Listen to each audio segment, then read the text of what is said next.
This video nugget provides an overview of key LCD and PAM configurations that are often overlooked, along with guidance on lifecycle management of local admin accounts, specifically password changes required by policy. It assumes you already have a foundational understanding of loosely connected device LCD management with CyberArk. If you'd like to explore further, here are some recommended resources: CyberArk documentation, or you can review the Better Together, Configuring LCD with CyberArk PAM, and the CyberArk EPM Success blog, available on the CyberArk community. Why is credential rotation compliance important? Low credential rotation compliance is an indicator that something is not configured properly in either the PAM or EPM consoles. Non-compliant credentials simply refer to a credential that is not being successfully rotated in accordance with the company or regulatory policy. Let's look at how to identify and resolve common misconfigurations. Compliance rate can be influenced by several factors. EPM credential rotation policy. Ensuring the integration between EPM and PAM is properly configured is foundational to credential rotation with LCD. An incorrect URL will prevent EPM agents on the endpoint from communicating with the PVWA web frontend in PAM. Because this is a global setting, an incorrect URL will result in 0 accounts being discovered and managed in PAM. The connection retrieval interval configured here will also affect the frequency that local accounts are checked for password rotations. For example, a connection retrieval interval set to check in the maximum value of once every 90 days will surely skew the compliance rate. PAM policy settings. The configuration of policies such as password rotation schedules, head start intervals, and enforcement of one-time password access can significantly impact compliance rates. For example, if the rotation schedule is too frequent or the head start interval is not properly set, accounts may frequently fall into a state of non-compliance. Account lifecycle management. Proper onboarding and offboarding processes are essential.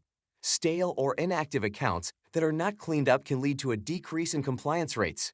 Regular audits and cleanup activity is recommended to maintain an accurate compliance rate. Telemetry and reporting. Utilizing dashboards and reports to monitor compliance rates and identify non-compliant accounts can help in taking corrective actions.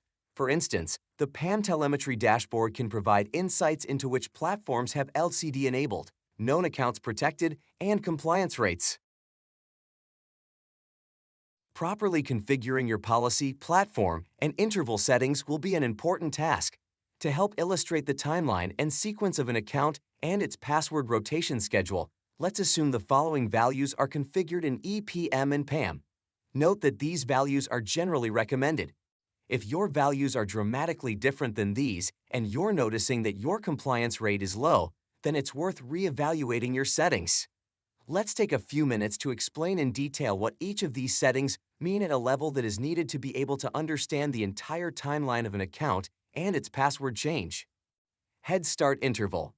The head start interval setting in PAM is a parameter that determines the number of days before a password's expiration that the CPM will initiate a password change process. This setting is designed to ensure that passwords are changed proactively, providing a buffer period to address any potential issues that might prevent the password change from occurring on time. For example, if the head start interval is set to 6 days, the CPM will start the password change process 6 days before the password is due to expire. This buffer period helps to maintain compliance by ensuring that passwords are rotated before they become non-compliant. The head start interval is particularly important in environments where endpoints might be offline for extended periods. By setting an appropriate head start interval, you can ensure that even if an endpoint is offline for a few days, there is still enough time for the password change process to complete once the endpoint comes back online. Interval. The interval is a parameter that determines the frequency at which the CPM checks for new tasks and processes accounts. In this case, it is checking for any password change tasks. For example, if the interval is set to 4 hours, the system will check every 4 hours if a password rotation is necessary, rather than the specific timing of the password change. Rotation schedule. The rotation schedule setting determines the specific times or conditions under which passwords are rotated. This setting allows administrators to define a regular schedule for password changes, ensuring that passwords are updated at consistent intervals to maintain security. For example, you might set a rotation schedule to change passwords every 30 days or on the first Sunday of every month. Mentioned previously, the EPM interval is a connection retrial interval. It is the minimum time between attempts by the agent to access the PVWA server. The interval and rotation schedule may sound like they are the same, but there are some key differences. Purpose: the rotation schedule is about when passwords are changed, while the interval setting is about how often the CPM checks for tasks.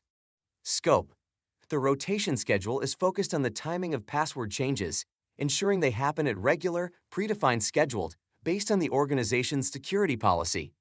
The interval setting is focused on the operational frequency of the CPM's task checks.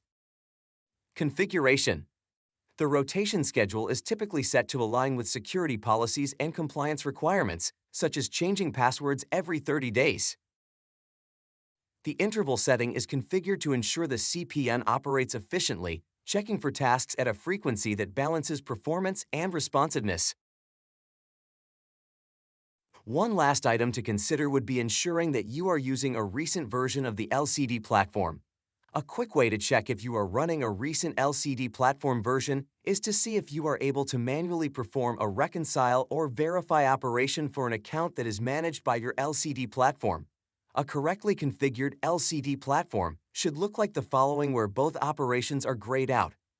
Verify and reconcile is handled by the LCD agent. Therefore, these mechanisms are no longer handled by the normal PAM processes.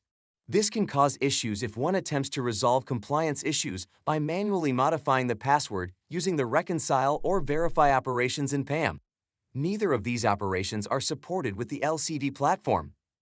If you see the option to reconcile or verify when using an LCD platform in PAM, then you may be running an old version of the LCD platform.